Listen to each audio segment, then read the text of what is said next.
Hi there everybody, my name is Kate and welcome to my channel, Trinergy Awakens Naturally. So I just had a beautiful download. I was kind of in my own little meditative space and I was thinking to myself, what is the difference between who I'm going to let into my circle and who I don't, and why. This comes up for me a lot because I am all for everyone having a seat at the table. I'm not looking to exclude anyone out of my heart, in terms of my compassion, my kindness, my willingness for everyone to have a fair shot and to be seen, in a very kind and loving way.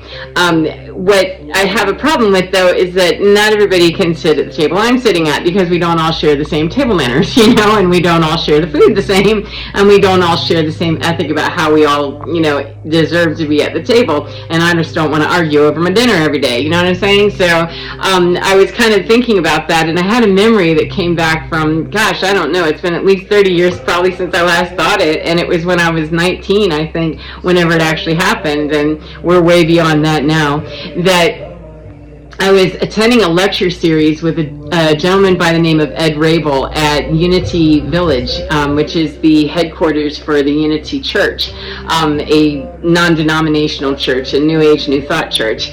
And this man, he was probably in his 60s at the time, I don't know. He was a little guy, like a little brown mouse of knowledge, that he just knew stuff. He was very principled, very well spoken, very articulate, and he knew the foundations of the church very well.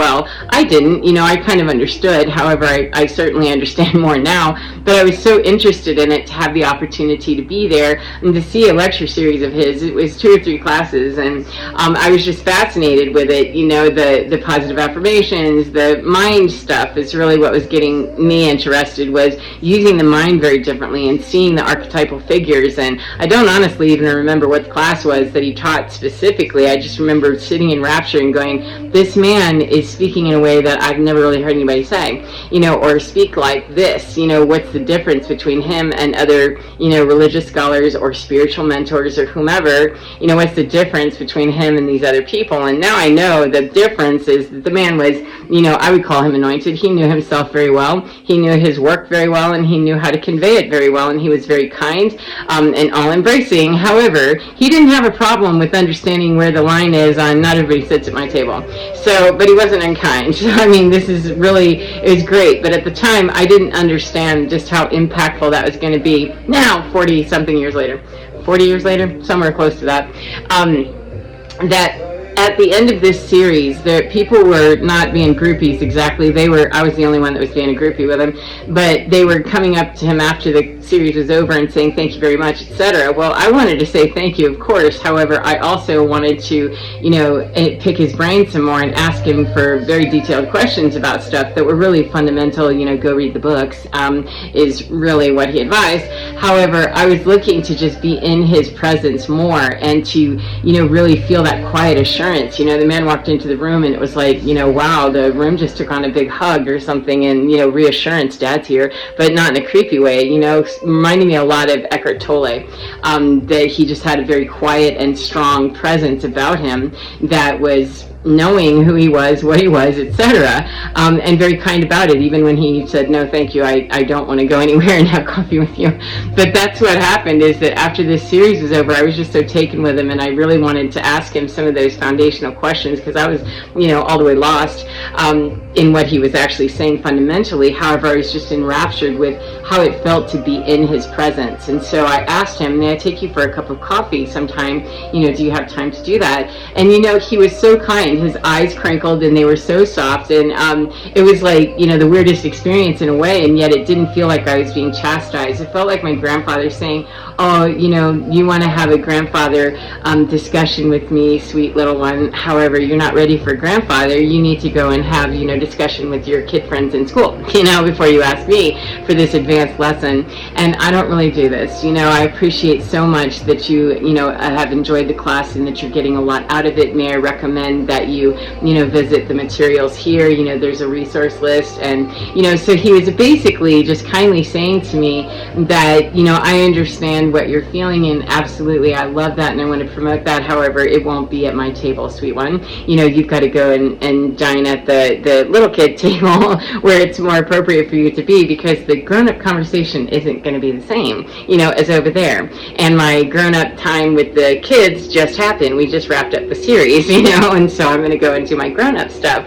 And yet, the fact that he was saying and conveying this message to me, I didn't feel slapped, I didn't feel degraded or humiliated or anything, except really honored as, okay, cool, then he said no, and yet I walked away going, wow, kind of disappointed that, he said no, and yet I feel really good about this, that I learned so much, I was grateful. And I realized many, many years later, in this inspiration a few minutes ago of what's the difference, is that he was very aware that we were on very different spiritual platforms. I was at the beginning of a very long journey of even starting that process, and he'd been in it, already in an anointed status, if you will, already being a chosen one, already having been very enlightened in his journey, and he'd already done quite a bit of work that I was years away from even beginning to fully understand that it was necessary, much less following through with. And so although he understood where I was, he very politely redirected me back over to, junior varsity, where you're going to want to play over there, because the coaches come and we coach junior varsity occasionally. However, we don't invite junior varsity to come out to the pro, games and do anything here in terms of playing on the field, and we also don't go over junior varsity strategy together and plays and all of this. That's for you guys to grow your skill. That's why you have us, is to, say, hey, there's some strategy there, there's a play you could do there, that's great, that's awesome, you're doing wonderful, have fun, see you later. And we empower you by leaving you to go do you and figure out your best plays, and then occasionally we'll, bumper car in and go, hey, so maybe you want to consider that, and redirect maybe. So what I want to say about how does that apply to life today for me is that I have come across people that they want to glom on, and they, in a very similar way. It's just that sometimes they've been, I was respectful of Ed Rabel. I didn't say, well, what do you mean? That's not fair, and all that other stuff. And yet, in my personal relationships, I've had that kind of buck up with people where we're in very different spiritual platforms, we're in very different spiritual places.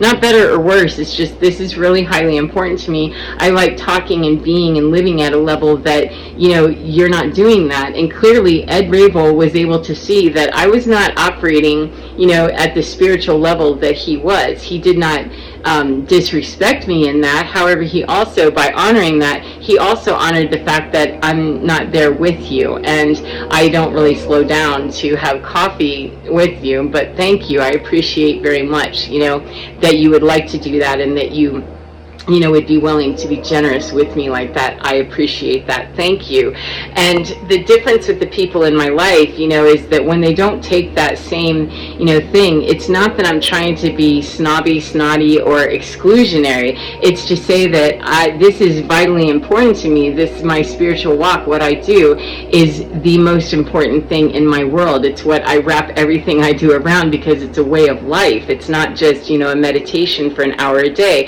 It's not just yoga, it's not just something, it is my walking practice to be in this kind of vibe and in this thought, because that's what I know I need to be doing. And when I meet up with people that are, really not doing that, I don't mean to shame them or push them away and say, you're not good enough to hold, countenance with me. It isn't that. And when they come back, with that kind of butthurt, I know we definitely cannot be sitting, at the same table, because you're misunderstanding that when Grandpa wants to sit, at the grown-up table for conversation on the regular, occasionally he might bop over to the kid table and say, hey, how you doing? And tell a grandpa joke and then keep it moving, because his better, conversation and his best time is going to be had with his peers. And the kids, they definitely will enjoy that. However, if the truth is told, then the kids are not really going to, be happy playing kid games with Grandpa all day.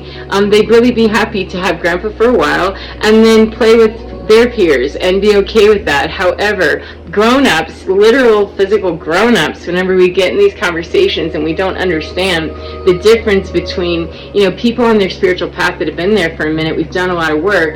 It isn't that you're not worthy of my time, it's that I spend most of my day, the only time I hop out of being in that sublime and in that, state of constantly working on renewing my spiritual understanding of myself and what I'm seeing and what I'm doing and moving things in a very dynamic way within me and out here, with my environment very collaboratively. The only time I'm not doing that is when I get drawn into conversations over here where I start questioning myself, or when I get into my own boggle of something and get triggered by something that I need to deal with. But either way, that's my passion, that's my journey, and my conversations at the adult table over here. It's not over here any more than it would be for me to want to sit down and talk to somebody about wrestling. There's nothing wrong with wrestling. There's absolutely nothing wrong with it. It's just we don't share a similar interest in it. Why would I want to take away from your, exuberant conversation that you'd like to have? Then please go, be a WrestleMania fan. It's fine with me. However, I don't want to feel bad that I don't want to go over there and you can't come over here. You don't want to come over here. You aren't coming over here. Whatever all those things are. If we're not meeting in that space,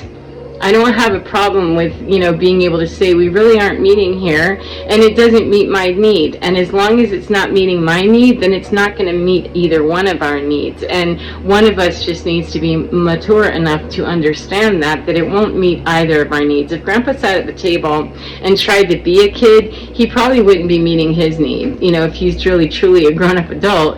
And the kids really wouldn't get the same benefit as if they were with their own peers. And if Grandpa tries to bring the kid over to the adult table, the kid's going to be exposed to things they won't understand and can't comprehend and are going to be bored and looking for attention anyway. And so that's where I see the difference with, separating out the wheat and the chaff kind of thing at this point, is that people that are not on a journey of self-reflection, self-awareness, their spiritual walk, etc., it's fine. You don't have to be. However, to sit down in places with people who are deeply entrenched, 1144, in theirs, there's often a mismatch. And when we find that it's people that we've known our whole lives, or that, they're very kind people, they're very sweet, I know very kind and lovely people that, let's just keep this right here, where it is, which is I just see you, we talk, we chat for a few minutes. However, trying to adopt, something where I just want to be in your presence, or I just want to, suck you dry, then that's going to be like Ed Rabel telling me, go read the Foundations of Unity. That will help you very much with those questions that you have for me, that you don't need me to tell you that. That's really, asking me to sit at the junior varsity table and help you with your plays. Whenever you have the playbook from, over here, you can read the playbook, and if you have questions about that, that's different. But those are very different exchanges, and they come from very different places in the emotional body of human beings. And so, though I can't say that I always, feel great about having to just kind of cut people off or walk away or say, thanks, but no, I have had that happen when other people, you're just playing at a level that I'm not there. Ed Rabel was not the only person to ever say that to me. It's just that he was the kindest about it.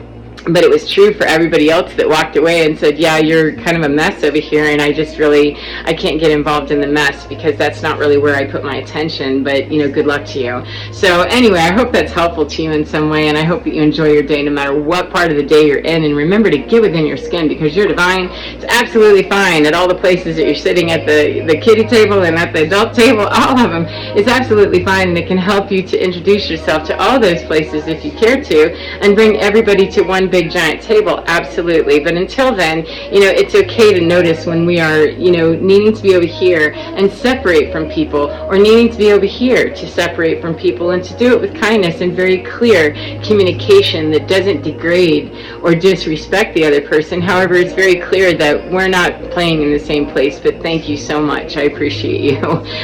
So anyway, take care of yourself, as I said, and get within your skin because you're divine, absolutely gorgeous and totally fine. Take care of yourselves, and I'll see you again next time. Mwah! Bye, friends.